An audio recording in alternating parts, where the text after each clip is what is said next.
Daily. Taste the Daily.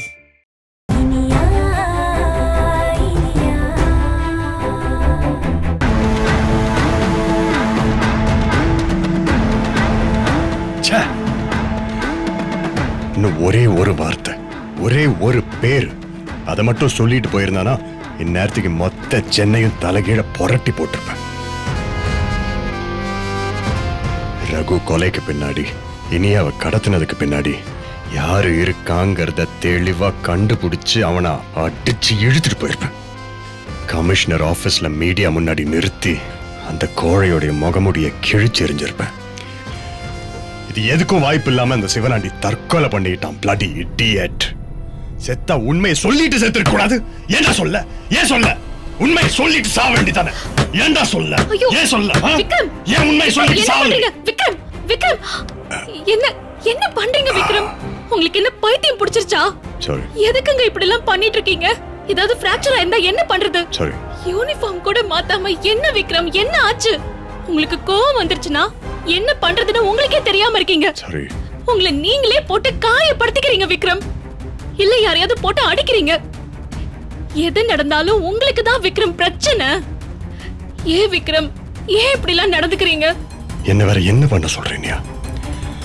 ஒரு தப்பும் பண்ணாத ஒன்னா அவங்க அவ்வளவு டார்ச்சர் பண்ணி ஜெயிலுக்கெல்லாம் அனுப்பி இந்த மாதிரி கிரிமினல்ஸ் எல்லாம் பார்த்தாலே எனக்கு ஆத்திரமா வருது. கொலை பண்ணணும் போல தோணுது. அவங்களெல்லாம் அரெஸ்ட் பண்ணி சட்டத்துக்கு முன்னாடி நிறுத்துறதுதான் உங்களோட வேலையே. அப்புறம் நீங்களே அவங்கள அடிக்கணும் கொல்லணும்னு நினைச்சா எப்படி விக்ரம்? சட்டத்துக்கு முன்னாடி நிறுத்தத்தான் விட மாட்டேங்கிறானுங்களே. எங்க டிபார்ட்மெண்ட்லயே ஒரு சில பேர் கருப்பாடா இருக்காங்க. என்ன பண்றது? இப்போ உங்களுக்கு என்ன பிரச்சனை சொல்லுங்க. எதையும் நிதானமா யோசிச்சா இப்படி கோவப்பட வேண்டிய அவசியமே இருக்காது. எதுக்காக நீங்க இவ்ளோ டென்ஷனா இருக்கீங்கன்னு சொல்லுங்க. அந்த சிவனாண்டிக்கு கேன்சர் இருக்குன்னு ரிப்போர்ட் வந்ததுல.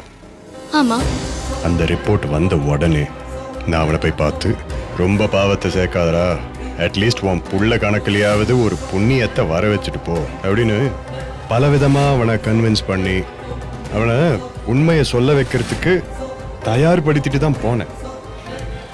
நான் பேசினது அவன் மைண்டை டிஸ்டர்ப் பண்ணதுனால தான் அவன் ஃபோன் பண்ணான். மனசு மாதிரி உண்மையை சொல்கிறேன் வாங்க அப்படின்னு கூப்பிட்டான்.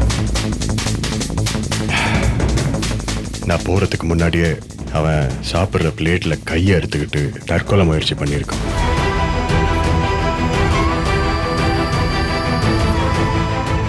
எப்படியாவது அவங்ககிட்ட உண்மையை தெரிஞ்சுக்கலான்னு போனேன். அந்த ஜெயிலரு என்னை அங்கே நெருங்கவே விடலை.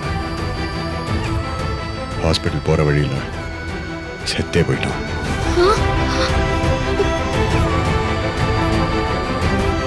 இப்படி உண்மையை சொல்ல வந்தவன் தற்கொலை பண்ணிட்டா எனக்கு கோவம் வருமா வராது சொல்லு.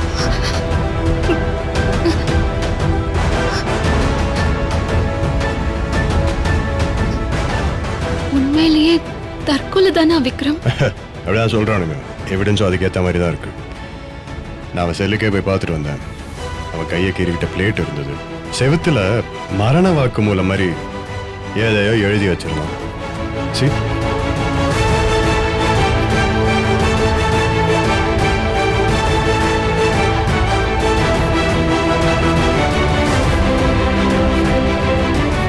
இது இது இது என்ன விக்ரம்? இல்ல விக்ரம், நான் இத நம்பல. நிச்சயமா சிவனாண்டி சூசைட் பண்ணிக்கல. நீ ஏன் அப்படி சொல்ற? உன் காரணம் என்ன? அவன் பல கிரிமினல் வேலை பண்ணிட்டு தான் வந்தான். அவன் அடிப்படையில ஒரு கேடிதான். ஆனா கேன்சர் வந்ததுக்கு அப்புறம், குறிப்பா நீங்க பேசினதுக்கு அப்புறம் அவன் மனசு மாறி இருக்கான். அதனால்தான் உண்மையை சொல்ற வாங்கன்னு உங்களை கூப்பிட்டு இருக்கான். உண்மையை சொல்ற வாங்கன்னு கூப்பிடுறவன் சூசைட் பண்ணிப்பானா? அவன் உண்மை சொன்னா யாருக்கு பாதிப்பு வருமோ அவங்க தான் அவனை கொலை பண்ணிக்கணும்.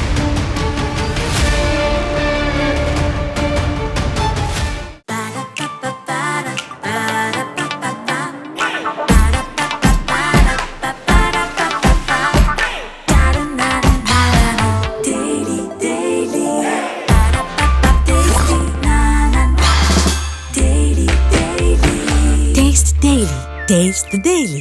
Saregama TV shows Tamil YouTube channel la like பண்ணுங்க, comment பண்ணுங்க, share பண்ணுங்க, subscribe